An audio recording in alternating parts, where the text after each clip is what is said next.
आप में से कई बच्चे मुझसे पूछते हैं कि सर एक बेहतरीन दिनचर्या क्या हो सकती है। बेहतरीन दिनचर्या की शुरुआत होती है आपसे होनी चाहिए, किसी और के विचारों से नहीं होनी चाहिए, किसी और की इंपॉर्टेंस से नहीं होनी चाहिए, किसी और की नकारात्मकता से नहीं होनी चाहिए। आपकी शुरुआत केवल आपकी इंपॉर्टेंस से होनी चाहिए। और आपकी इंपॉर्टेंस क्या है? मैंने एक चीज चुन ली सर। सर आप लोग तो कह रहे हैं कि रिट नहीं आएगी, तो मैं अपने आप को इंपॉर्टेंस कैसे दूं? मैंने कहा आए तो गी, समय लग सकता है चीजों में। समय, समझ रहे हो ना आप? समय लग सकता है, चीजें बदलती जरूर हैं, और ये आपको अपने लाइफ स्पेस में बदलाव लाना है तो ये चीजें सोचनी पड़ेंगी। तो मेरी बेस्ट दिनचर्या क्या हो सकती है? मेरी दिनचर्या ये कि शिक्षक भर्ती में मुझे सिलेक्शन लेना है, तो मेरा सिलेक्शन किस आधार पे होगा? विषय के आधार पे होगा, जीके के आधार पे होगा, साइकोलॉजी के आधार पे होगा, ये सेकंड ग्रेड ग्रेड थर्ड कर रहा हूं तो टीचिंग मेथड के आधार पे होगा। ये चार चीजें मेरे सिलेक्शन में योगदान देती हैं। तो मैं इन पे इतना अच्छा वर्क करूं, इनको लेकर इतना गजब का शेड्यूल बनाऊं कि चाहे मैं विषय को मान लीजिए मैं 5 से 7 घंटे देता हूं, मैं जीके को 3 से 4 घंटे देता हूं, मैं साइकोलॉजी को डेली सिर्फ 30 मिनट भी दे दूंगा तो बहुत है, टीचिंग मेथड को मैं 30 मिनट भी दे दूंगा तो बहुत है। यदि आप इतना समय दे सकते हैं, मैं ये कह सकता हूं कि तुम्हें किसी दुनिया की कोई किताब पढ़ने की आवश्यकता, कोई गाइड पढ़ने की आवश्यकता नहीं है। अब जब तुम्हारे पास समय, दिनचर्या में तुमने ये शेड्यूल बनाया, इसके साथ अपनी हेल्थ का भी ध्यान रखें, मेडिटेशन भी करें, अपने आप को सकारात्मक लोगों से जोड़ें, 5 अच्छे लोगों से दोस्ती बनाएं जो हमेशा आगे बढ़ने की प्रेरणा देते हैं, उन लोगों के साथ जुड़ें। इनके साथ जुड़ने के साथ आपको क्या करना है, एक टाइम टेबल बता रहा हूं, एक नॉर्मल। यदि आप पार्ट टाइम जॉब करते हैं तो इसमें आप 4 घंटे कर लें, इसमें आप 2 घंटे कर लें, इसमें आप 45 मिनट कर लें, कैसे भी कर लें। PYQ ये अपने जीवन का बेस बना लो, मतलब ओल्ड ईयर क्वेश्चन, ठीक है। इसको बेस बना लो कि दिन में जो भी टॉपिक पढ़ो उसके ओल्ड ईयर क्वेश्चन पेपर आप जरूर रीड करो।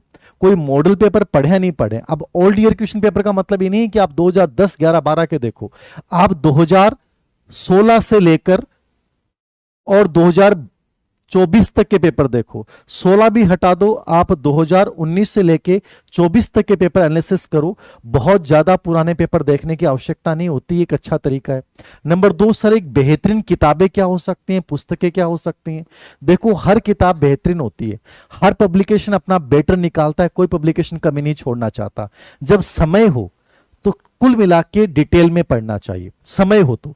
मान लीजिए आप किसी पब्लिकेशन की कोई भी गाइड लेके आते हैं, वो टू द पॉइंट लिखी हुई है मान लो, लेकिन अब जो पेपर आ रहे हैं, आपने 23-24 के पेपर देखे होंगे और आगे पेपर आएंगे, आरपीएससी और अधीनस्थ सेवा चयन बोर्ड दोनों पे एक बड़ा दबाव है पेपर आउट के बाद डिलीट प्रश्नों को लेकर कि परीक्षाओं का स्तर सुधारा जाए।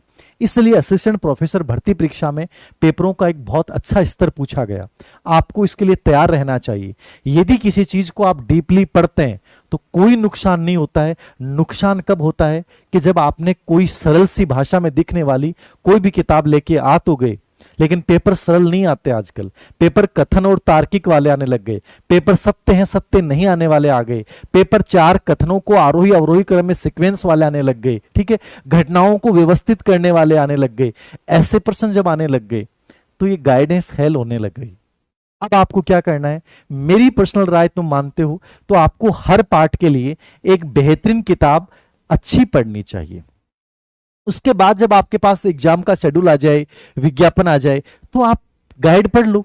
अरे लास्ट में जो सरल भाषा या टू द पॉइंट या जो भी गाइड आपको चाहिए, वन लाइनर, वो तो लास्ट में लाके पढ़ सकते हो, लेकिन पहले तो आप डिटेल पढ़ो, पहले तो डीपली पढ़ो। यदि अभी भी तुम ये मान रहे हो कि मान लो कोई किताब है उसमें 50 में से सर इसमें से 40%, 38% आ जाते हैं, मैं कह रहा हूं 50, 40, 38 आ रहे हैं अभी, 2025 में जो एग्जाम होगी हो सकता है उसमें 35 ही आए। तो आप ये कोशिश करो ना कि वो 50% बन कहां से रहे, उन 50% को बनाने का बेस क्या है? वो बेस है अच्छी किताब। तो कम से कम जब आपके पास 1 साल का टाइम है, तो मेरी राय यदि मानते हैं और सहमत हैं आंशिक रूप से भी, तो मैं ये कहूंगा कि एक बार आपको गहन पढ़ना चाहिए, जिससे बाद में पेपर यदि इजी आ जाएगा तो नुकसान तो है ही नहीं, लेकिन पेपर हार्ड आ जाएगा तो बड़ी मुश्किलें हो जाएंगी। तो कोशिश करो कि इस पैटर्न को फॉलो करो। मेरी तो आपको यही राय है